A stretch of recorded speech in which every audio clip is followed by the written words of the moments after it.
네, 글로벌 투자에 관한 유용한 정보를 전해드리는 시간입니다. 유한타증권 글로벌 인베스트먼트 본부의 유동원 본부장 자리해 주셨습니다. 어서 오세요. 안녕하십니까?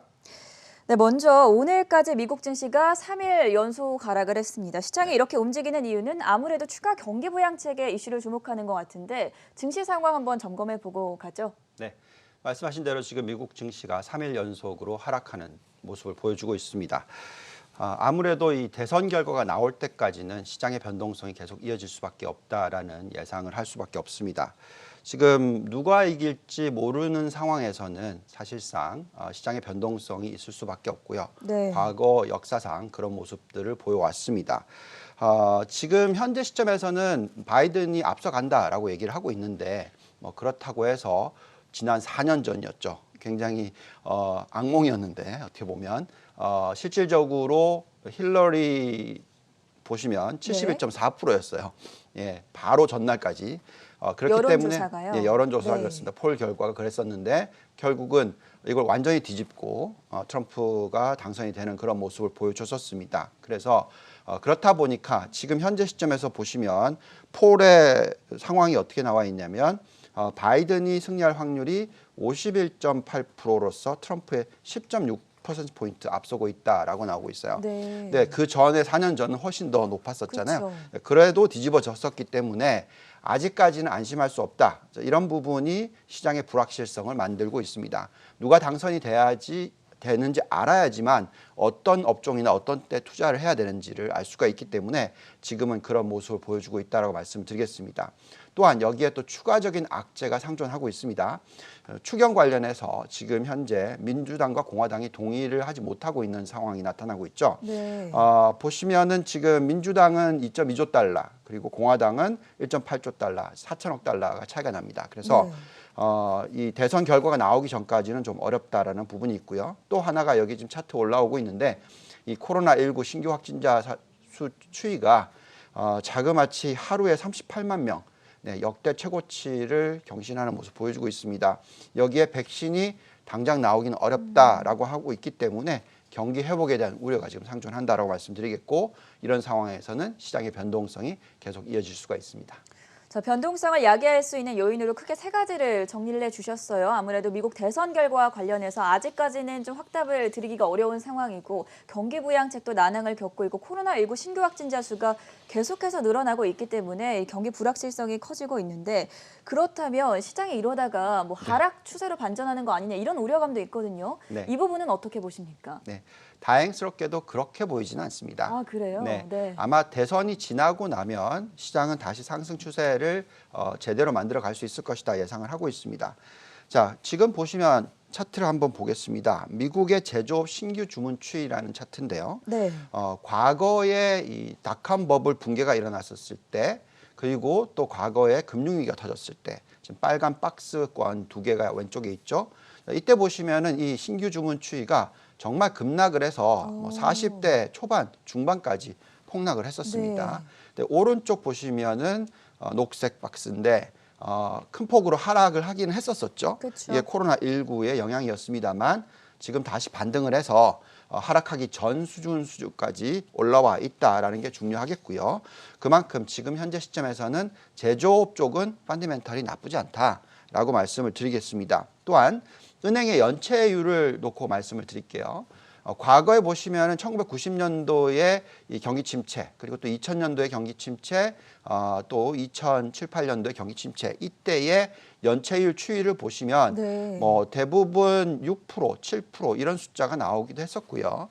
지금 현재 시점에서의 연체율을 보면 2%가 안 됩니다. 자, 그러네요. 이렇다는 것은 네. 물론 부도가 일어나는 회사나 기업들이 많기는 합니다. 그런데 자영업자나 소규모의 부채를 가지고 있는 기업들의 수가 많이 지금 부도가 일어나고 있는 상황이다 보니까 전체적인 금액으로는 그렇게 크지가 않아요. 그래서 이런 부분을 감안했었을 때는 전반적으로 지금 경기는 나쁘진 않다라는 얘기를 해드리겠고요.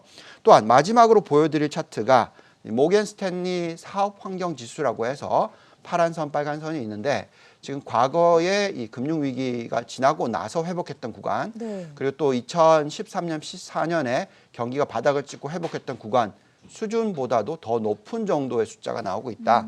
즉, 이 숫자가 50 이상으로 계속 나오고 있다라는 것은 그만큼 이 사업 환경 자체가 그렇게 나쁘지는 않다라는 것이기 때문에 이렇다면은 지금 현재의 미국의 투자에 있어서 중소형주, 특히 중소형 가치주, 펀더멘털이 튼튼하고 부채 비율이 낮은 회사들 위주로서의 투자도 어느 정도 적절하다라는 말씀을 드리고 있습니다.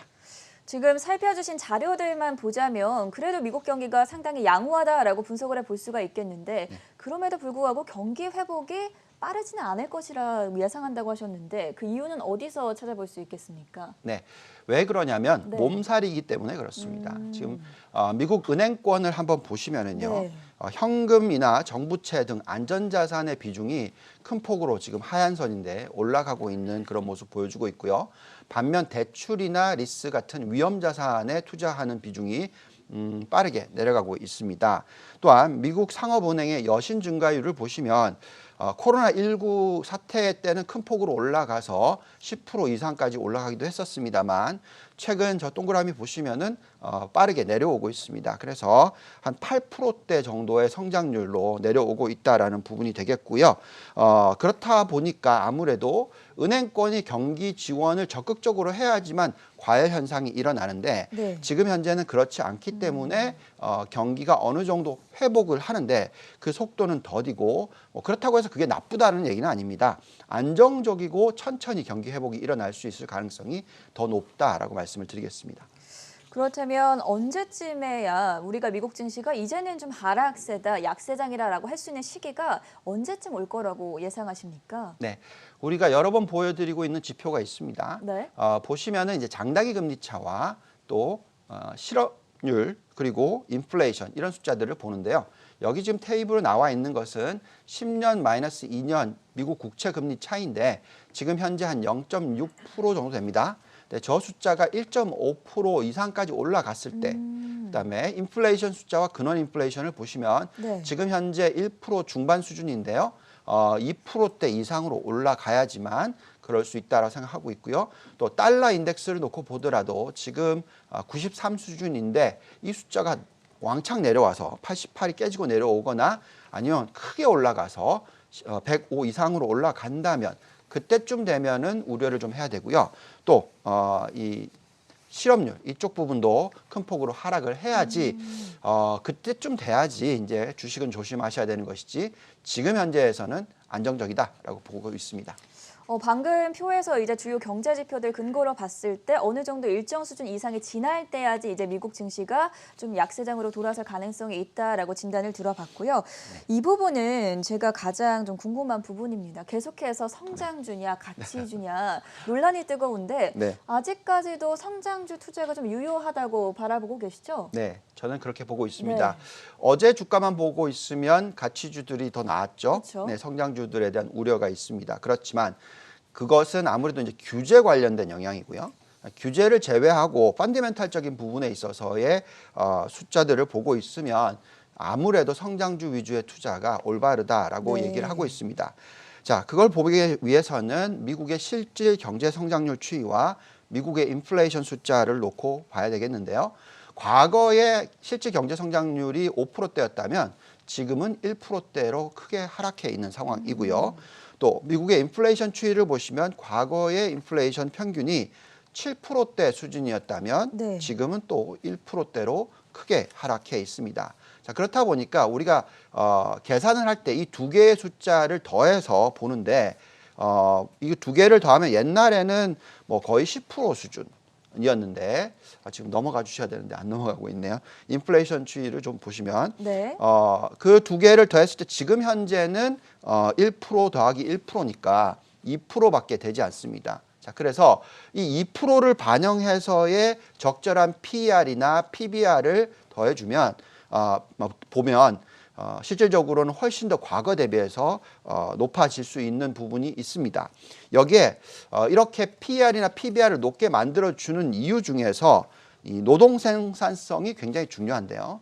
지금 노동 생산성을 보시면은 2000년도 닷컴 버블이 지나고 나서 아주 큰 차이의 변화가 있는데 네. 노동 생산성은 계속 올라가는데 반면에 평균 가구 소득은 늘어나지 않고 있다라는 부분, 또는 민간 고용 자체가 크게 늘어나지 않고 있다라는 부분입니다. 그래서 기업의 실적이 계속적으로 좋아지고 있는 부분을 말씀드릴 수 있겠고요.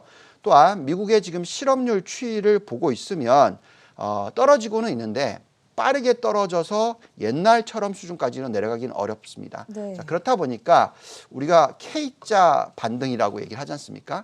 그만큼 기업은 좋아지는데 좀 저소득층은 안 좋아지는 뭐 그런 모습을 볼 수가 있겠습니다. 그래서 미국 나스닥 100기업의 지금 ROE를 보고 있으면 24%대입니다. 정말 높고요.